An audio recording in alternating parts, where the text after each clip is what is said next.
Welcome to the BSBLR show, guys. It's time to yap some ball. 30 minutes, baseball bliss coming at you. We got a little bit of everything today, guys. We got awards edition. A little too early. I know it's August 25th, but we're hitting you with awards. MVP, Cy Young's, Rookie of the Year for the AL and NL. We're hitting you with those. And we're wanking it.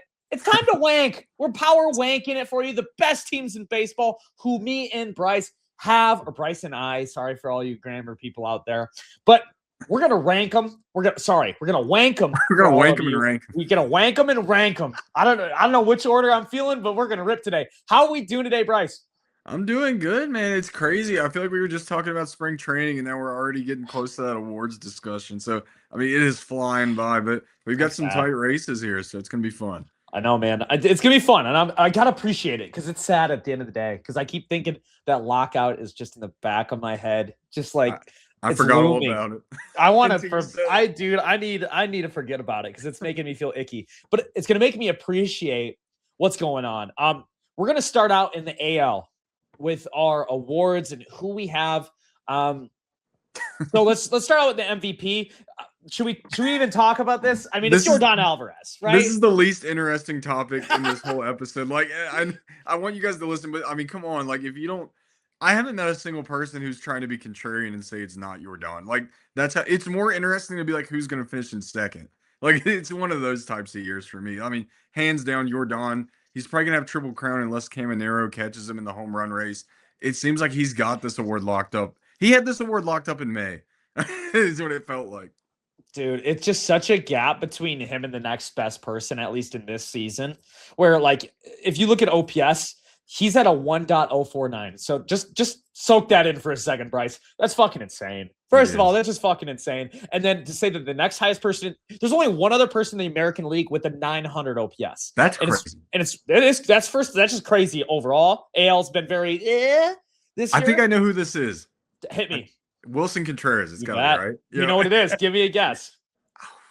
I don't know where he's at. I'm going to go 930. That's just what 918 right now. Okay. Very good. Very good. Ball nowhere, Bryce. Wow. Fans are shocked. Bryce knows ball. That's a crazy one. All right. Don't need to really talk about that one. I mean, he's going for the Triple Crown. That'll be close. Right now, Junior Caminero is only one back on him there. If we look at RBIs, it's only 5 behind, and Pete Alonso's coming fast. He's hot. I mean, we're not wanking it, but he's coming fast. Yeah. And holy shit. And so I mean that's the only thing. That's the only thing that I think is in that's close, really. Because I mean, even in average right now, like what's he got in average? 320, 310, Chandler Simpson. But like Yordan, we've been doing this show in every week. Yordan's around 320. I don't think he's gotten above 340. I guarantee you he's not gotten below 310. So it's just all year he's been doing this. Yeah, I keep thinking maybe the batting average might slip because, like, with batting average, it's so fickle. So you have a bad week and he could drop 30 points. Like, I mean, he just doesn't. Maybe that's a bit of an exaggeration, but he doesn't. And you're right. And so he's always stayed consistent right there. And so I'm kind of at the point thinking it's not going to drop. Home runs look like the only seriously questionable thing right now. Caminero can get hot and hit 10 in a week, it feels like sometimes. So we'll see if he's got another streak like that in him. But if he doesn't, I mean, Yordan's got a Triple Crown. He's got probably the least talked about Triple Crown of all time, I feel like, in my opinion. Hell yeah. Do you want to rip we'll just kind of go back and forth. So you can go with your Cy Young for the American League. Yeah. So this is an interesting race right here. It's a two-headed race. You know, we got Dylan Cease, Cam Schlittler. I put them side by side. I've watched both a couple of their starts. I went with Cam Schlittler. The numbers were too much of a disparity for me to go with. And this is an award where it's still early enough to where this could easily change. Like one of them could easily separate themselves and run away with it, but I do think it's going to be one of the two. I had to go with Cam Schlittler. Cease, I dogged on that contract. I look like an idiot now. I mean, it's a long-term contract, but right now I look like an idiot. I wouldn't be shocked if he won it. He seemed dominant at stretches as well this season, but my heart just said Schlittler, and so that's what I went with at the end of the day. And with this one, you can't really go that wrong. These guys are both, and we haven't even talked about Cease as much, but I mean, they're right there. It's just them two right now. I think there's other people that you could kind of like, oh, hey, you know, maybe there's something here, but it's a two-headed race right now. And or two-horse race. That's what I was going for. I said two-headed as well. I think I said was like, two-headed. I think I heard that and I was like, wait a minute. I said it too. Look at us. It's a two-horse race because I was like, that sounds more right. Two-horse race. We'll just make up our own analogies here. We wank it. We can have a two-headed race. We can do whatever we want here, man. I got Dylan Cease though, and I'll tell you why. I do think some of the counting numbers could go to Schlittler because he's had a little bit of time on the IL. But if you don't look at that, so I shouldn't even say don't look at that, but comparatively, Schlittler has thrown 14 more innings, 158 to 144, but Cease still has more strikeouts. He has 209 strikeouts, which is the most in the American League, and second in all of baseball. And Schlittler has less strikeouts with 14 more innings. The FIP, too, is pretty impressive. If you just look at some of these numbers from Dylan Cease, a 2.39 FIP, that's the best in the American League. He also is the league leader in hits per nine, home runs per nine, and strikeouts per nine, 13K per nine. So Cease is just missing bats. And Schlittler, I know he's been so consistent, but he's one bad outing away from him losing that ERA to Cease. Cease is barely behind him there. Schlittler's got a 2.16. Wow. Cease has a 2.37. So for me, I think you got to look at some of the underlying numbers that go along with it. And that's why my case is with Dylan Cease. Yeah, I often wonder how much the people who vote for this look at those underlying numbers, because if they do value them, then I could see them easily giving this to Cease. It just feels like with these voters, it's always like a toss-up with what they value. Like, it's hard to gauge how old school versus new school they are. Something that a lot of people might roll their eyes. I do think it helps Schlittler that he's a Yankee. I think it does. I think being a Yankee and being a successful Yankee carries a certain level of prestige to these voters, whether you like it or I like it. You know, regardless of our feelings to these voters, I think it matters if you're a good Yankee. I think they factor that in. And so I wouldn't be shocked to see him walk away with it if it's close. And so, but this could go either way, and they have plenty of time to separate on that. Oh, 100%. Now let's move on to the American League Rookie of the Year. I think with this one, there's a couple people that come to my head when I have this, and if you look at the odds, the two favorites right now, so let me just go in the line. Kevin McGonigal is the outright favorite right now, and the number 2 favorite is Munetaka Murakami. Or it actually just switched since yesterday. It's actually Parker Messick now. Munetaka Murakami is at the 3, Peyton Tolley 4, Kazuma Akamoto 5, Chase DeLauder 6. I think if Mooney didn't miss like a month, I think this would be Mooney's award. I really do. But we can't play ifs and shit with this. McGonigal's been there all year. He's got a 5.9 WAR right now. Wow. The numbers are really good. You're 283 average, 814 OPS, a 127 OPS plus, 14 homers. And just watching him, it's a very professional at bat. And I think if you kind of take the whole case of his year, it's his award. I wish we could have seen a full season of Murakami, because I mean, the guy just hits nukes. The guy just hits absolute. He hit one in Wrigley that went oppo off the scoreboard, and I was like, I have never seen that in my life. He's at 29 homers right now in 96 games. I mean, this guy could flirt with 40 with missing a month. And I mean, he's impressive. If he played a full season, it would have been Mooney's, but we can't play that game. And McGonigal's my rookie of the year for the American League. Yeah, so I kind of had the same thought process here. I really wanted to give it to Murakami, but he's sitting under 100 games right now played. I just couldn't give him the nod. I kind of wanted to be contrarian and give it to Peyton Tolley for a minute. I've seen every start. Watch a Peyton Tolley start, and he will have you convinced, dude. But he's got the same problem as Murakami, not with injuries, but he did not start the season with the Red Sox either. He spent some time in the minor leagues. I had to give it to the guy that's been there, kind of since the beginning. He's put the time in. He's been a great player. I had to give it to Kevin McGonigal as well. I think he's going to walk away with this award easily. Murakami, I mean, I guess he could go on a generational run the next month, and maybe make a run at it. But other than that, this seems pretty open and closed Kevin McGonigal for me. And I just want to shout out Parker Messick though. I feel like maybe because he's a pitcher, we're like giving him less leeway here. But a 5.1 WAR, a 2.50 ERA, and 155 innings pitched. I mean, any other time it's him. I mean, he's going to get Cy Young. He's going to be in a top 5 Cy Young vote. Mm-hmm. Like he's earned that right, and he's been that good this year. But it's just tough. It's going to be hard. Like right now, he's the 6th favorite for Cy Young.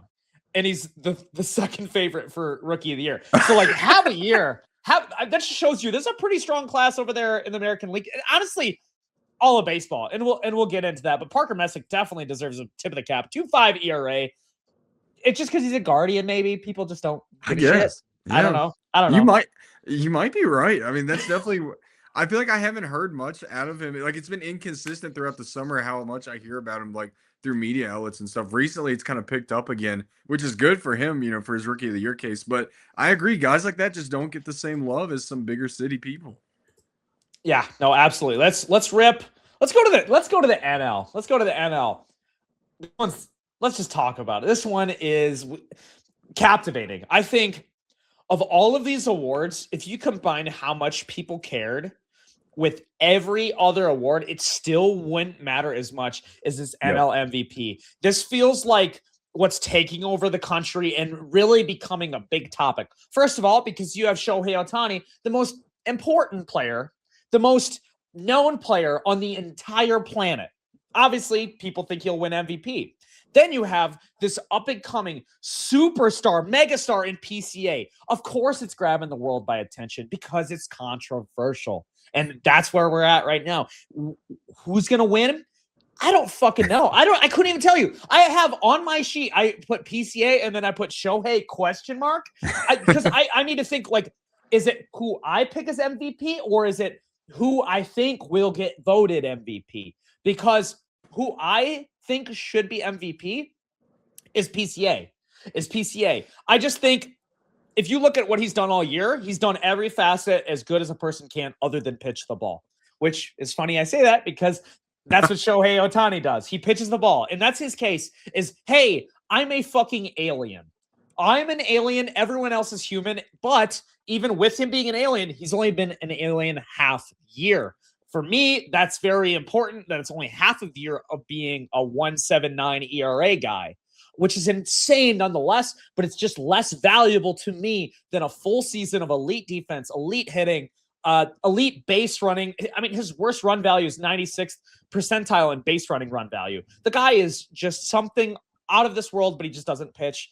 I would say I go PCA. I think the voters, when Shohei pitches in the next couple weeks, if he gets built up and he keeps that ERA pretty low, I think he's going to win the NL MVP. Yeah, I mean, you said pretty much all there is to be said. This is an extremely captivating race. It's going to be controversial no matter who wins. 10 years from now, people are going to be making like video essays on YouTube about why the other should have won. Exactly. It's going to be one of these races. But you put a gun to my head and you go, who is the most valuable player in the National League? I will go, no hesitation, Pete Crow Armstrong. Like that. This is a race that is far from over as well. This is another one. I'm not a Cubs fan saying this. I want everyone to know I'm not a Cubs fan. I don't have a Cubs mug. I don't. But no, but seriously, like I feel like PCA has been more valuable than Shohei this year, and maybe it's Shohei fatigue on my end. And I don't know if voter fatigue is going to weigh the same amount. Now, I kind of feel like Shohei will win, but it's who I think would win. I'd give it to PCA.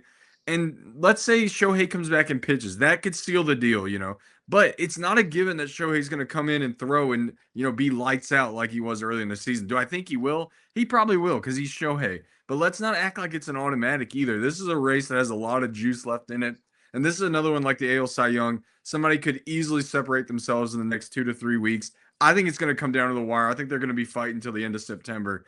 And I can't wait to see how this plays out. But for me, I go PCA. But I think Shohei will win. Like that's kind of my take on this situation. Yeah, we're really on the opposite end of the spectrum here, Bryce. It's always like this, man. We have the same opinion. But and there was a great point that I heard from Trevor Plouffe where he said if you take the Men in Black and just you forget everything, I think Shohei has a great case. Because imagine you just forget, especially when you talk fatigue. Because I like to think that I don't get impacted by fatigue. But here I am definitely being impacted by it. Because imagine imagine if someone, Tom Jones, came in the Major League of Baseball. You never heard of Tom Jones before. But hey, he can pitch and hit. You'd be like, oh my God, that's pretty incredible. And he throws 85 innings of 1.79 and also has the best OPS in the National League. he's winning MVP, you know? And so that's where the fatigue comes to my head. Yeah, I mean, this is just going to be a race. I'm excited to see how it plays out and finishes up. It could go either way, but let's just see. We got a lot of time left for somebody to make a case and get out ahead here. Let's go. Rip us with your Cy Young. This NL Cy Young here, Bryce. I feel like this is one that's not really a competition at this point either. I gave it to The Miz. I mean, shocker, I know. This is his year. I feel like it's been his year since the beginning. I didn't know if he had a full season like this in him. I mean, he kind of fell off the second half of last year. He proved me wrong and anybody else wrong who had that question. I worry about maybe his long-term future with the arm, Hopefully that stays good. But for this year, it's the year of Jacob Mizorowski, in my opinion. Yeah, I mean, you can't go wrong there. I think it's a layup. If you like some traditional stats like wins, Christopher Sanchez has 16 wins compared to Mizorowski's 13. And there is a case to be made against the Miz when it comes to like his length in games and when it comes to like how many innings he's going to pitch. He's at 145 right now. So if he stays healthy the rest of the year, it's his award to lose. I mean, like legitimately, I don't think I've seen as dominant of an arm. You've heard me talk since the beginning of the year. I really don't think there's a more dominant arm in baseball than Jacob Mizorowski. He's got a .76 whip. Holy shit.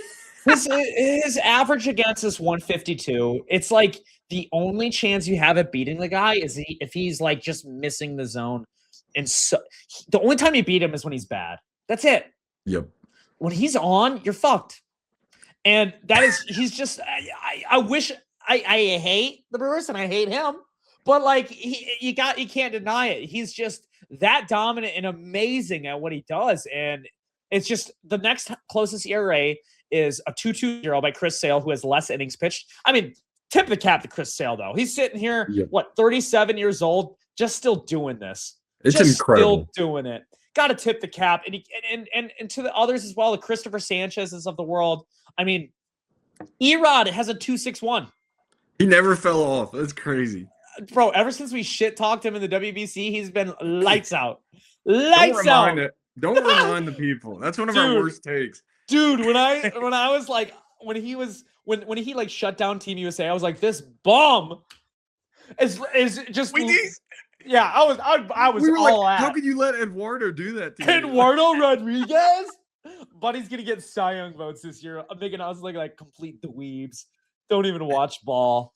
Oh man, but I mean that's the Cy Young. I'd say this next one is probably the most interesting when it comes to the rest of these awards. I think it's like on a pedestal, on a top of a pedestal is the NL MVP, but then it comes down to the NL Rookie of the Year, and I think it's very interesting. It's actually, when I was initially doing this, I was only thinking Sal Stewart or JJ Weatherholt, but there's actually more to this than that. Sal Stewart right now is the favorite, barely a plus 125 favorite. JJ Weatherholt is plus 135, but out of nowhere, Carson Bench and also Nolan McLean are in this thing, are totally in this thing. But for me and what I think, it's so hard. It's so hard, but I don't know.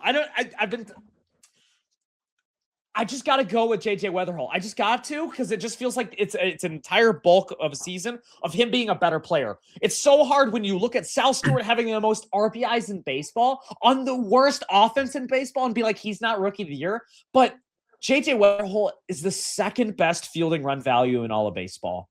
His defense is elite on top of elite. And maybe you can make the case, second base isn't that important. There's stats coming out that they are getting more balls than the shortstop. So, because lefty pull side hitters, it being way more common. And so that weight of having a good second baseman is very important. Almost as important as having a really good shortstop. So when you put that combined with he is head and shoulders the best defender out there and a above average league hitter or above league average hitter and just a good leadoff guy, gets on base, good base runner. I just feel like he's a little bit more complete of a player than Sal, and that's why I would go with JJ Weatherholt.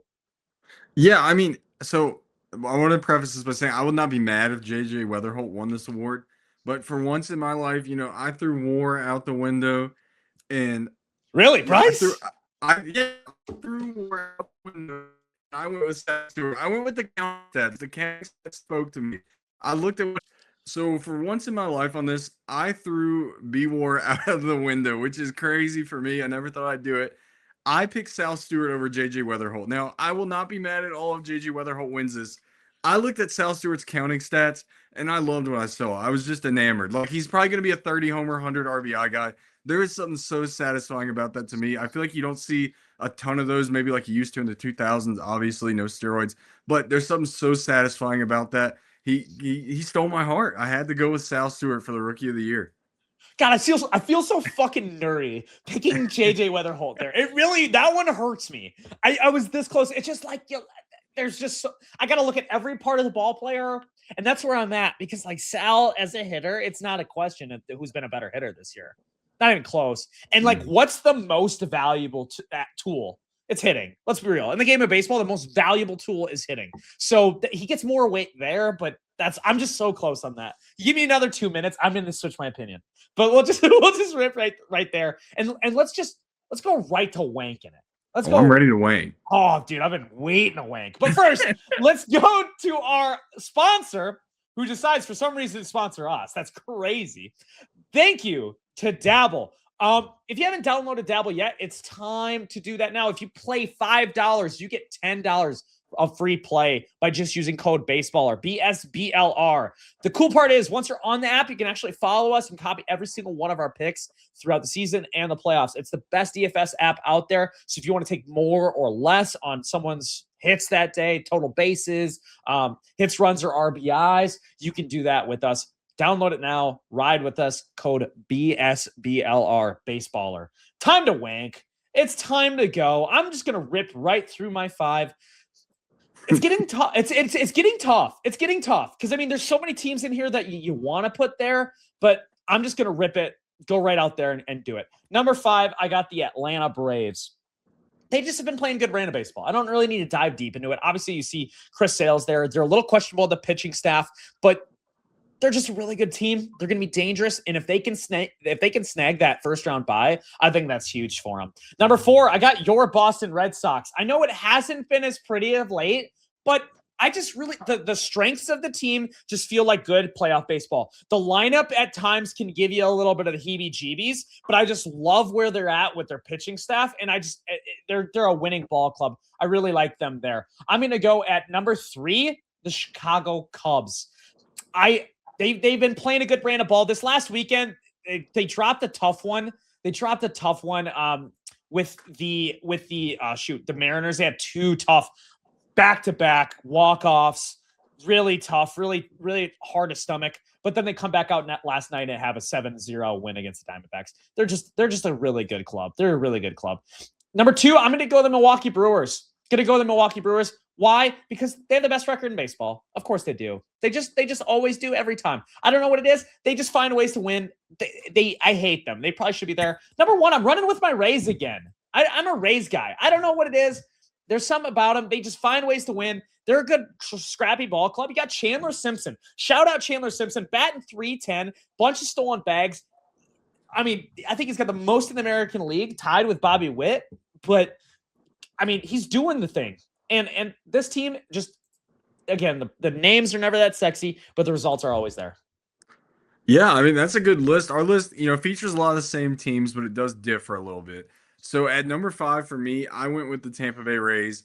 Hopefully I'm kind of underrating them a little bit here. I think they're better than number 5, but for this week, that's where I put them. Like you said, Chandler Simpson's emergence as, an everyday leadoff hitter has been amazing. People were questioning how well he could hit. And the OPS is always going to be barely 700, but if he can get 300 and steal some bags, I mean, that's what you want to see, in my opinion. Number 4, I went with the New York Yankees. I go back and forth on the Yankees every week. I feel like sometimes I believe in them, sometimes I don't. Stanton's not coming back. Will he ever come back? Judge, I don't know if he'll play again this season or what he'll look like, but I still believe in the Yankees. They seem to find a way to usually get it done, so I put them at 4. Number 3, I think we were the exact same here with the Chicago Cubs. I mean, I really like this team. There's a lot to like about this team. They have, hopefully, the MVP on their squad. I mean, what's not to like about that?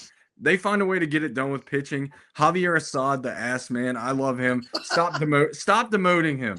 Crazy. Let him stay in MLB. He will carry them to the NLCS at minimum. Number 2, I went with the Los Angeles Dodgers. I mean, what more can we say? I feel like they're always in our top 5 somewhere. Number 1, I went with the Milwaukee Brewers. I believe you had them at 2.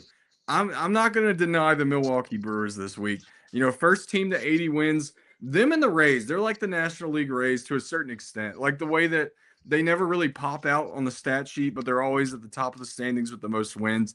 They never seem to get it done in the postseason. We'll see what they do this year. But right now, I love this Brewers team. I just stick them at number 1.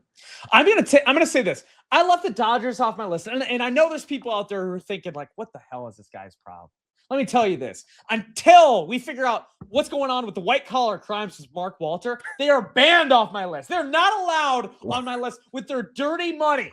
Their dirty money that they're stealing from poor people of their life insurance policies. It's sickening, Mark Walter. It's sickening, and you do not belong on my list. Dodgers owner, I'm just not sure if they're really breaking any like CBA or baseball rules, or if he's just kind of being like a criminal outside of baseball.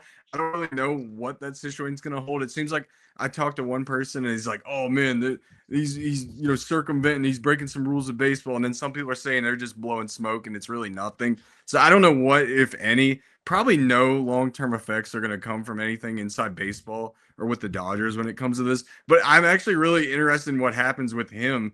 And also, could this cause like Andrew Friedman to leave? And let's not forget, if Friedman leaves, Shohei has a clause in his contract that he can opt out at the end of that season. Do I think he would? Probably not. But that is something to look for if Friedman leaves. If this causes some rife up top and it causes Andrew Friedman to leave, Shohei does have a very specific and weird. I've never heard of a clause like this. He does have this clause. Don't forget about that. He can opt out at the end of any season that Friedman leaves the Dodgers. So that's something to look out for if this does blow up. I don't think it will, but if it does, it's interesting. I love it. Shohei's a Cub. Shohei, that's the headline. Shohei's a Cub. Let's have it. Let's make it happen. What would another Shohei free agency look like? Dude, that would be wild. The world would explode. The world would explode. It couldn't handle it, especially when he's looking at MVP, like 4 consecutive MVPs, his 5th one total. Like the world wouldn't know what to do with themselves. I don't even know. But that is our wanking. You're welcome for us wanking it in front of you.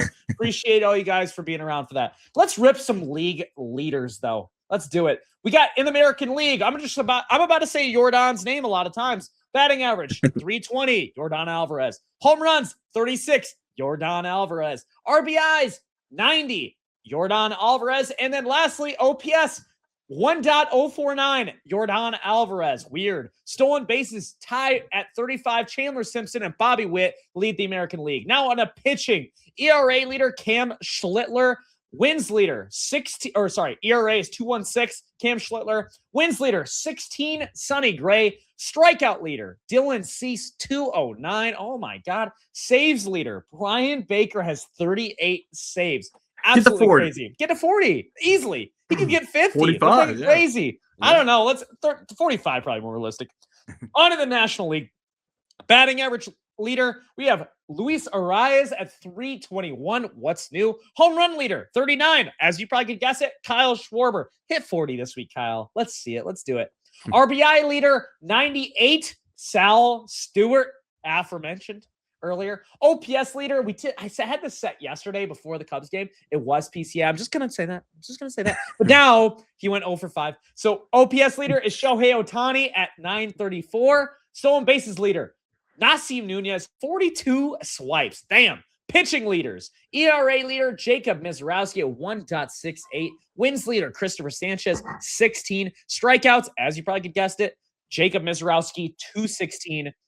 Saves leader, Riley O'Brien has 33 saves, and that is our league leaders. What sticks out from you? I just love these guys getting saves again. Make saves cool again. Make people get 45, 50 saves a year. I love it. Also, Luis Arias is going to have like 6 batting titles and come nowhere close to the Hall of Fame. And traditionalists are going to be so mad about that. But I feel like that's how it's going to be. But it is cool to always see him make his way to the top at some point in the season.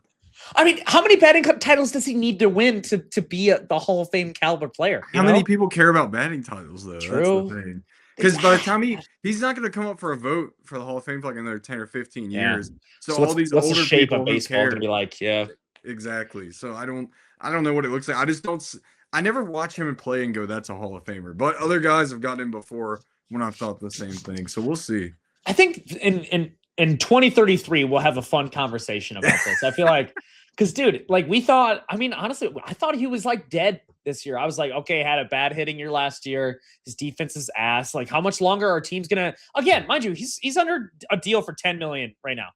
Like, that shows you the value that people have him at. Will it go up a lot this year? I think so. I think he's having a hell of a contract year because he's been a better base runner. He's been a better fielder. And obviously the hitting is all the way back at a 321 average. But that is 31 minutes of baseball bliss for you guys. Thanks for tuning in. Thanks for being a part of us wanking, us awarding, us league leading, all of those things, guys. We will talk to you again next week, back on normal schedule. We got a little off with our Tuesday episode instead of a Monday episode. But make sure you follow us on YouTube, subscribe, all of that stuff on all the social medias. You guys know the deal. You guys know how social media works. Go into it. We will talk to you guys soon. Peace.